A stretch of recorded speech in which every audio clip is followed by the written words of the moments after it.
क्या डर है जो छुपा रहे हैं, वो यही डर है संचित। अभी एक नेता का निकला है, अभी आप आगे आगे देखो।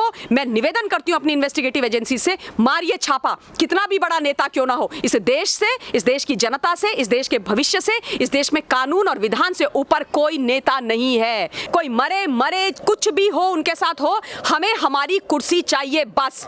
ये निकेन प्रकारेण हम इस कुर्सी से चिपके रहे और हमें कुर्सी से मत हटाओ, हम कुछ भी करेंगे लेकिन कुर्सी नहीं छोड़ेंगे। ये इनका आज राजधर्म हो गया, ये इनकी आइडियोलॉजी हो गई है और ये इनका राजनीतिक चरित्र है। देखिए, शिवसेना के बुरे दिन उसी दिन आ गए थे जिस दिन इन्होंने मुख्यमंत्री बनने के लिए अपने ही परम श्रद्धेय आदरणीय बाला साहब ठाकरे जी की जो सिद्धांत थे उनको कॉम्प्रोमाइज करके कांग्रेस पार्टी के साथ हाथ मिला लिया और उनके साथ ये तीन तिकड़ी झोल झपाटे की सरकार बना ली। इनका जो पतन था, राजनीतिक पतन, राजनीतिक बुरे दिन, वो उसी दिन से आरंभ हो गए थे। बस वहां से ये चलते रहे और उसके बाद मजबूरी का नाम इन्होंने ऐसे कर दिया कि जो गलत जो चीजें इनसे कराई गई, बाकी इनके दो अलायंस पार्टनर ये करते रहे। लेकिन मैं कहती हूं, अगर आप आज सच्चे थे तो छोड़ देते सरकार। हिंदुस्तान की जनता ना बहुत समझदार है और मैं जनता को प्रणाम करना चाहती हूं। और मैं फिर से ये बात भी बोलना चाहती हूं कि जो राजनीतिक विषय होते हैं उन पर आप लोगों को अवश्य अपने विचार रखने चाहिए, अवश्य बात करनी चाहिए, क्योंकि जो भी सामाजिक मुद्दा होता है वो राजनीतिक पटल पर जाकर के ही रुकता है। चाहे वो किसी की सुसाइड का मामला हो, चाहे वो नारकोटिक्स का मामला हो, मनी लॉन्ड्रिंग का मामला हो। और ये पॉलिटिकल वेंडेटा क्यों चल रहा है, इतनी डेस्परेशन क्यों है, इतना घबराहट क्यों है, इतना सन्नाटा क्यों है, इनके चेहरे से रंग क्यों उड़े हुए हैं, इनके हाथों से तोते क्यों उड़े हुए हैं?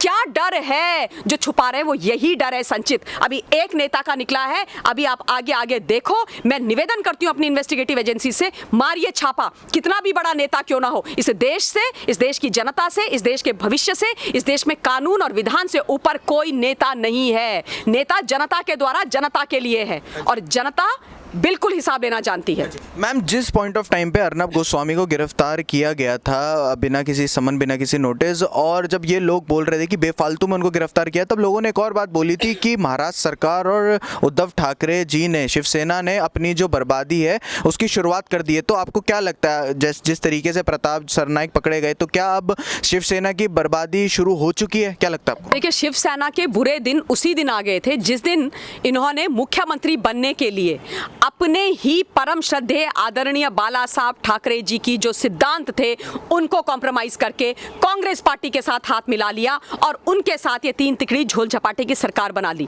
इनका जो पतन था, राजनीतिक पतन, राजनीतिक बुरे दिन, वो उसी दिन से आरंभ हो गए थे। बस वहां से ये चलते रहे और उसके बाद मजबूरी का नाम इन्होंने ऐसे कर दिया कि जो गलत जो चीजें इनसे कराई गई, बाकी इनके दो अलायंस पार्टनर ये करते रहे। लेकिन मैं कहती हूं, अगर आप आज सच्चे थे तो छोड़ देते सरकार। क्या जरूरी है मुख्यमंत्री रहना, वो कुर्सी में फेविकॉल की तरह चिपके हुए बैठे रहना, अपने बेटे को मंत्री बनाना, या फिर अपनी पॉलिटिकल क्रेडिबिलिटी जो आपके पिताजी ने इतने मेहनत से कमाई है, जिनका मैं इतना सम्मान करती हूं, हिंदू हृदय सम्राट जिनके नाम से लोग खड़े हो जाते थे, उनकी आइडियोलॉजी को इंटैक्ट कर रखना और शिव सैनिक जो आपके नाम के आगे लगा हुआ है उसको बचा करके रखना। इसमें से आपने कुछ नहीं किया ना। और जनता ने अब देख लिया है, महाराष्ट्र ने बहुत अच्छी तरह से ये देख लिया है कि आपके लिए आपकी आइडियोलॉजी, आपकी विचारधारा, इस देश की जनता, हिंदुओं की जो आप बात करते हो, उनका कोई आपके जीवन में, आपके राजनीतिक पटल में लेना देना नहीं है। कोई मरे मरे कुछ भी हो उनके साथ हो, हमें हमारी कुर्सी चाहिए बस। ये निकेन प्रकारेण हम इस कुर्सी से चिपके रहे और हमें कुर्सी से मत हटाओ, हम कुछ भी करेंगे लेकिन कुर्सी नहीं छोड़ेंगे। ये इनका आज राजधर्म हो गया, ये इनकी आइडियोलॉजी हो गई है और ये इनका राजनीतिक चरित्र है।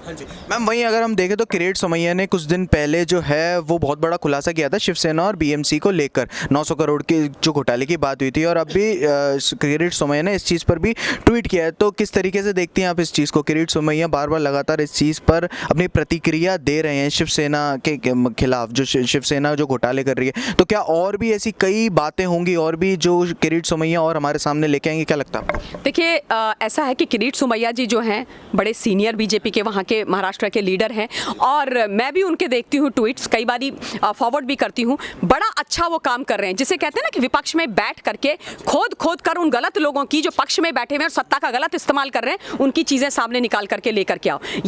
ये वाला जो केस है, इसमें आपने 2.5 करोड़ में एक जमीन खरीदी, वो भी बाय द वे अवैध है, वो अवैध जमीन है, कब्जा करके वो जमीन खरीदी गई 2.5 करोड़ में। और उसके बाद उसका इनिशियली जो था उसकी डील करी, मांडवली करी गई थी बीएमसी के साथ 900 करोड़ के लिए।